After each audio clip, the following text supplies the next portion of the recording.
Assalamualaikum, latihan soal lagi. 5 soal SIMAK UI tahun 2011, kode soal 915.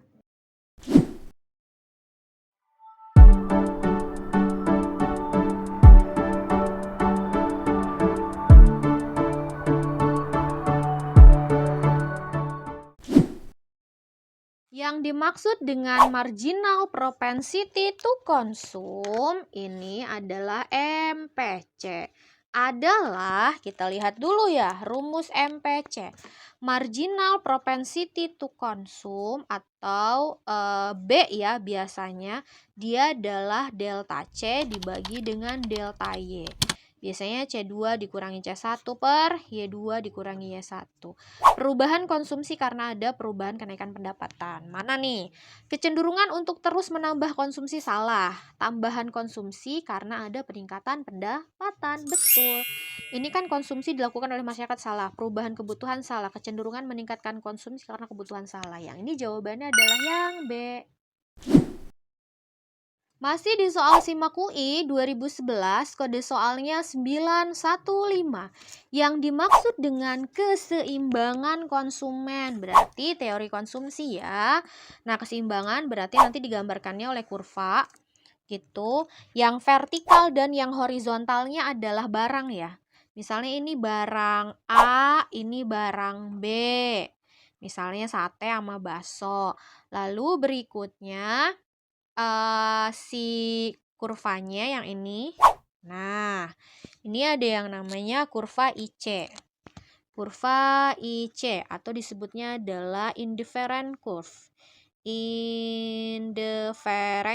Indifferent curve. Atau kurva IC atau disebutnya bahasa Indonesia kurva indiferensi. Gitu. Nah, keseimbangan konsumsi ketika kurva indiferensi itu adalah bersinggungan, Noel doang ya, Noel ya, dengan kurva budget line atau disebutnya kurva garis anggaran, BL. BL itu adalah budget line atau disebutnya kurva garis anggaran. Garis anggaran. Nah, ini adalah keseimbangan konsumen yang terjadi bahasa ininya ya, bahasa tulisannya adalah ketika indifferent curve, Noel doang, bersinggungan dengan kurva budget line. Jadi kita cek jawabannya. Kurva permintaan berpotongan dengan kurva penawaran berpotongan dengan kurva permintaan. Salah. Kurva harga keseimbangan pasar salah. Kurva indiferensi berpotongan salah, bersinggungan ya. Kurva indiferensi bersinggungan dengan budget line atau garis anggaran. Betul gitu. Itu keseimbangan konsumen. Kalau keseimbangan produsen gimana Teh? Kalau keseimbangan produsen bentuknya sama gitu. Tapi vertikal horizontalnya itu faktor produksi. Misalnya di sini kapital atau disebutnya modal, di sini labor atau tenaga kerja. Nah, yang ininya adalah sama kan kayak IC, tapi nama lainnya adalah isokwan. Nah, yang Noelnya, yang kayak budget line-nya, kalau di teori produksi atau teori perilaku produsen ini adalah isokos. Nah, ini namanya keseimbangan produsen. Ketika isokwan, pakai T, isokwan bersinggungan dengan isokos. Yang ini jawabannya adalah yang D, indifferent curve bersinggungan dengan budget line. Selanjutnya di soal SIMAK UI 2011, kode soalnya 915. Dalam kehidupan sehari-hari, Anda menjumpai atau bahkan menggunakan berbagai macam merek. Nah, udah ada kata kuncinya nih ya, merek produk sabun mandi seperti Lux, Dove, dan Lifebuoy. Adanya berbagai merek tersebut merupakan contoh dari kalau pasar persaingan sempurna, barangnya homogen banget. Biasanya kalau barang homogen itu barang-barang kebutuhan pokok ya, kayak beras, buah, dan lain sebagainya. Salah. Oligopoli ini cuma ada beberapa penjual. gitu. Kayak misalnya industri semen atau industri otomotif, industri baja gitu ya. Itu pasar oligopoli. Kalau pasar monopoli penjualnya cuma satu. Kalau monopsoni si pembelinya yang satu. Jadi jawabannya yang ini adalah pasar persaingan monopolistik. Karena monopolistik itu dia ada banget ciri-cirinya di merek dan memang barangnya adalah terdiferensiasi gitu ya. Seperti sabun mandi dan juga pasta gigi. Jadi yang ini jawabannya E. Masih di soal Simak UI 2011, kode soalnya 915. Barang X memiliki elastisitas silang negatif gitu ya. Dengan barang Y ini berarti kedua barang tersebut bersifat, kalau membahas terkait dengan elastisitas silang, itu ada dua barang. Ada yang namanya barang substitusi atau bahasa lainnya adalah barang pengganti. Dan satu laginya ada yang namanya barang komplementer. Barang komplementer itu disebutnya barang pelengkap. Nah, kita misalkan barang substitusi itu dengan simbol X dan Y. X itu misalnya pulpen. Bisa digantikan oleh pensil. Oke. Nah, sekarang pakai simbol nih. Ketika harga pulpen itu naik, orang kan beralih ya beli pensil, berarti permintaan terhadap pensil jadi naik. Tapi ketika harga pulpen itu turun, permintaan terhadap pensil jadi itu turun, soalnya pada beli pulpen. Nah, ini istilahnya kalau barang substitusi memiliki elastisitas silang positif. Karena yang satu naik, yang satu naik, yang satu turun, yang satu turun.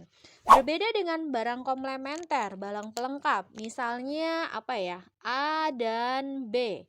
Misalnya A itu adalah HP, B itu misalnya pulsa. Ketika harga HP naik, pada beli HP enggak? Enggak kan? Permintaan terhadap pulsanya jadi turun. Tapi ketika harga HP turun, pada beli HP nih, permintaan terhadap pulsanya jadi naik. Nah, ini adalah hubungan barang komplementer, dan ini yang satu naik, yang satu turun, yang satu turun, yang satu naik. Ini elastisitas silangnya bersifat negatif. Jadi jawabannya elastisitas silang negatif adalah barang komplementer. Ini yang E. Masih soal Simak UI 2011, kode soalnya 915. Oke, kita pelan-pelan ya. Tanggal 1 Februari 2011, dijual barang dagang seharga 5 juta dengan syarat 2/10 N/30. Kalau ada syarat pembayaran, ini berarti transaksinya secara kredit. Nah, kita bikin dulu ya jurnalnya ya. Jurnal di tanggal 11. Jurnalnya di sini ya. Bikin jurnal umum aja deh. Jurnal umumnya aja. Tanggal 11 Februari 2011 dijual barang dagang tapi secara kredit, berarti di debitnya ada piutang. Piutang dagangnya sebesar berapa? Piutang dagangnya sebesar 5 juta. Oke. Kemudian berarti penjualan. Penjualannya sebesar 5 juta. Oke. Berikutnya dibaca lagi. Tanggal 4 Februari diterima kembali. Nah, yang namanya diterima kembali kan retur ya. Returnya retur apa? Karena dijual berarti dia retur penjualan. Retur penjualan tuh debit apa kredit? Barang yang udah dijual kita terima kembali berarti bertambah kan di debit. Berarti tanggal 4 Februari itu ada yang namanya retur penjualan. Berapa retur penjualannya? Karena tidak sesuai dengan pesanan sebesar 500.000. Retur penjualannya 500.000. Gitu. Karena ada barang yang dibalikin berarti tagihannya berkurang ya, atau piutang dagangnya berkurang. Piutangnya di sebelah kredit berkurang sebesar 500.000. Oke. Kemudian Tanggal 10 Februari. Nah, ini ya finalnya. 10 Februari diterima pembayaran atas barang yang dijual tanggal 1 Februari. Bagaimana jurnal tanggal 10 Februari 2011? Langkah pertama adalah hitung dulu total piutangnya. Total piutang kitanya. Kan yang awal total piutang tanggal 1 bulan 2 itu bertambah sebesar 5 juta. Tapi ada yang dibalikin, tanggal 4 bulan 2 ada yang berkurang piutangnya 500.000. Berarti total piutang kita atau total tagihan kita ke mereka adalah 4.500.000. Oke. Sekarang syarat pembayaran. Nah, ini dia ya, syarat pembayaran itu nanti bakalan dipikirin kalau pelunasan. Ada syarat pembayarannya sebesar berapa? Syarat pembayarannya adalah 2/10 N per 30. Biasanya ini nih ya yang menjadi fokusnya. Kenapa? Karena kalau tanggal jual itu 1 Februari 2011 dan mereka tanggal pelunasan itu adalah 10 Februari 2011, tinggal 10 dikurangi 1, ini baru 9 hari dan maksimal kan 10 hari ya. Dapat diskon 2% jika dibayar kurang dari atau sama dengan 10 hari. Kalau 10 hari juga masih dapat diskon. Berarti dia masih dapat diskon, dapat potongan. Potongannya sebesar berapa persen? Potongannya sebesar 2%. 2% itu berapa rupiah? 2%-nya dikalikan, 2% dikali tagihannya berapa? 4.500.000. Berapa ini? 90.000. Nah, ini ada yang namanya potongan. Potongannya potongan apa? Karena kita posisinya penjual berarti potongan penjualan. Berarti balik ke sini jurnalnya. Berapa kas yang kita peroleh ketika kita memberikan potongan penjualan sebesar potongan penjualannya 90.000 atas tagihan kita atau piutang dagang kita kan berkurang karena mereka melunasi ya 4.500.000, berarti kas yang kita peroleh adalah 4.410.000. Oke, sekarang kita cek. 1. Kas bertambah 4.410, bener ya? Nih, berarti 1 benar. Memberi potongan pembayaran sebesar 100.000 salah, harusnya 90.000. Piutangnya berkurang 4.500.000, bener kan? Piutang berkurang 4.500.000.